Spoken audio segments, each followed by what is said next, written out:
Last time I said that we'll deal with some current issues. I lied. Actually, I changed my mind. There are a couple of things I need to hit before that.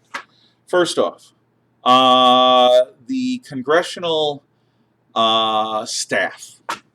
Every congressman and every senator has a staff of people who work for them. Junior congressmen, freshmen especially, have a very small staff.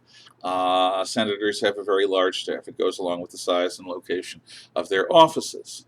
Now, you might not think that congressional staff matter a lot, but unless the congressman has an unusually Washington oriented background, the new representative will not know what the rules are in Congress, the group dynamics that they're going to have to play with, the key people they're going to have to befriend, and the times when they can be themselves and the times where they have to go along with the party or go along with the wishes of their district. Congressional staff tend to serve from congressman to congressman if they are of the same party. So you might come in as a newly minted congressman, and you might have a staff that has been on Capitol Hill since you left school. And they know where the bodies are buried. In other words, they know the blackmail. They know the rules. They know the danger spots. They know where you can push, where you can't, who you can stand and fight against, who you have to kiss up to if you want to play the game. They know the people you want to befriend. They know all the rules of the game. They're like a hunter guide who knows the ground, leading you on a safari into deepest, darkest Africa, going after the legendary white rhino. Without a guide, you get nowhere near that rhino, but with a guide, you will. The staff is guiding the congressman towards success. That's their job. Which leads to an obvious question. Who runs the votes and the activities? Is it the congressman himself or herself, or is it their staff? One of the other challenges that a person has when they get elected to congressional office in the House or Senate is how much of their own person are they going to be, and how much of a creature of their own staff are they going to be.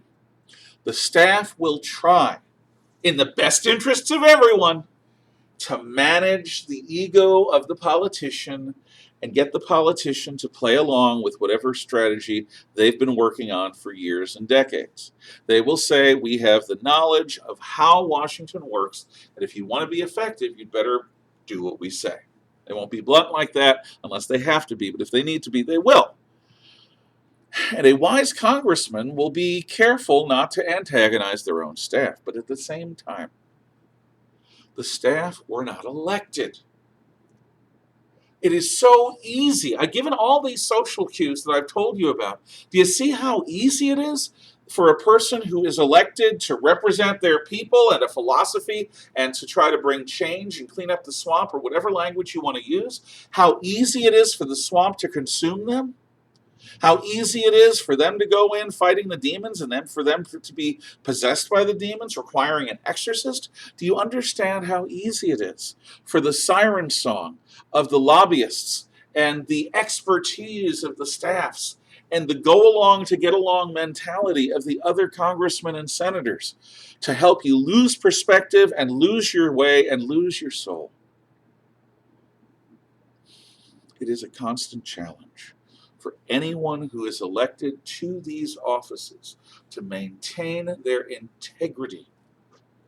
They don't have help with that except their families, maybe their wives, maybe their children, maybe a close friend or two. But there's an old saying in Washington, if you want a friend, get a dog, because everyone else will be out to get you.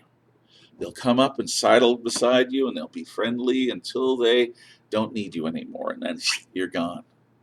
Or if they'll benefit from backstabbing you, you'll notice when you start seeing blood spurting from behind your shoulders, and when you start realizing, I've been stabbed. It's too late. For an elected representative to keep their integrity is the rarest of rare things. And it's not like they're out to be corrupted, it's that they want to be successful. Success in business, in the military, depends upon achievement. You stand out by your achievements. And the usual set of achievements that a lawmaker has is making laws, being a part of making laws, writing laws, getting laws passed. But if you aren't willing to wheel and deal and follow the advice of your staff and follow the orders of your party whip and do all the other things you got to do, you're going to have real difficulty being involved in any of that. That's why I say you have a choice. You can be a beta for a while, and then maybe you'll rise to be an alpha someday when you're grown up and big, if you eat all your vegetables. Or you can be an omega and be out, an outcast who is a voice in the wilderness crying out, but not somebody who makes a lot of laws. That's Bernie Sanders on the left, and I'm trying to think of somebody on the right who was like that today. I can think of a few in the past, but right now, yeah, Raul Labrador was a bit like that. The Freedom Caucus in general was a bit like that. Oh, God, there are one or two I'm having difficulty recalling. But most people go along to get along. Anyway, congressional staff, Senate and House, are very, very powerful influences over the elected official. The Congressional Budget Office. When I talked about the executive branch, I talked about the conflict between the OMB, which works for the President, the Office of Management and Budget, which calculates economic figures for the President in a way that's going to boost presidential point of view, and the CBO, the Congressional Budget Office, which does the same thing for the ruling party in Congress, particularly in the House of Representatives. So right now we have a Congressional Budget Office controlled by House Speaker Nancy Pelosi, liberal Democrat, and an Office of Management and Budget controlled by President Trump, a reasonably conservative Republican. These two organizations are going to reflect the personalities and viewpoints of their bosses, and so they're going to come up with objective figures that they call objective, but they're really not. They're going to be skewed in favor of the the executive point of view, the presidential point of view, the Republican point of view in the case of OMB, and the legislative, the congressional, the Democrat point of view in the case of CBO.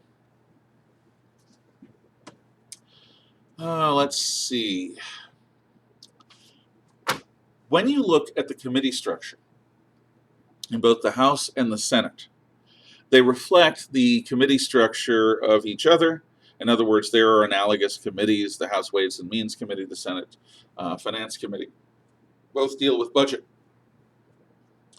But they also reflect the structure of the federal bureaucracy. So we have a Department of Justice. There is a Senate Judiciary Committee that does... well, we talked about it last week, that decides whether or not Supreme Court and federal court judges are going to be federal court judges or Supreme Court justices. So these committees are very important, and they reflect the same structure as the federal bureaucracy. Usually what happens is a bill is proposed in committee, whatever committee is appropriate. The Defense Committee, say we want to decide to try to reactivate the F-22 Raptor air superiority fighter program, which we should do. We haven't for some reason. Anyway, so we want to include that in the next budget, and you're on board with that, and so am I, presumably, in this example. So we bring that proposal to the House Defense Committee, and we bring it to the Senate Defense Committee. We bring it to a member within that committee who will speak before it, and then the committee will debate about it if it brings it up. Now, I don't think that there is an opportunity, an ice cube's opportunity in the hottest part of Hades for a program like that to pass muster in a Democrat-run House Defense Committee, House Military Affairs Committee. But since the Senate is run by Republicans, that could very well pass through the Senate Defense Committee. And it could be included either in a law that goes to the House and gets voted down, or it could be included as part of a bigger bit of legislation. that the Senate may propose to the House, and the House may have to either choose to get rid of the whole piece of legislation or approve this. This recently happened, by the way. In the coronavirus epidemic, the House and Senate both proposed relief bills, but the House bill included a lot of pork for things like the John F. Kennedy Center, and they basically pressured the system to get all of their pork. Pork is money for pet projects. So the coronavirus relief was literally, and you can see this as a political statement, which it is, but you can also look it up, and if you don't think it's a political statement, let me know. The coronavirus emergency relief was in fact held up by the House Democrat leadership until certain pork barrel projects were approved as part of it, having nothing to do with coronavirus. That is the way the game is played hardball in Washington. So the committee structures are there to look at things within their area of expertise first, and then if the committee approves, it's supposed to go to the broader House of Representatives for a vote, or it's supposed to go to the Senate for a vote as a whole. So you deal with a new idea within committee, and if the committee approves within the whole body of the House or Senate, and then if the House and Senate both approve analogous bills, then they go into a conference committee and wrestle out and decide whose version or what combination of the House and Senate versions are going to become the final proposal to the president. That then is sent to the president, and the president either signs it or vetoes it. If the president signs it, the bill has become a law. If the president vetoes it, 3/4 of Congress can override the veto. That's pretty rare. So the committee structure is designed to mirror the federal bureaucracy and to mirror the structure within the other house. And you deal with business within committee first, and then within the whole body as a whole, and then both bodies have to negotiate it out in conference, and then whatever proposal, if it gets there, is sent to the president, who either approves it or vetoes it.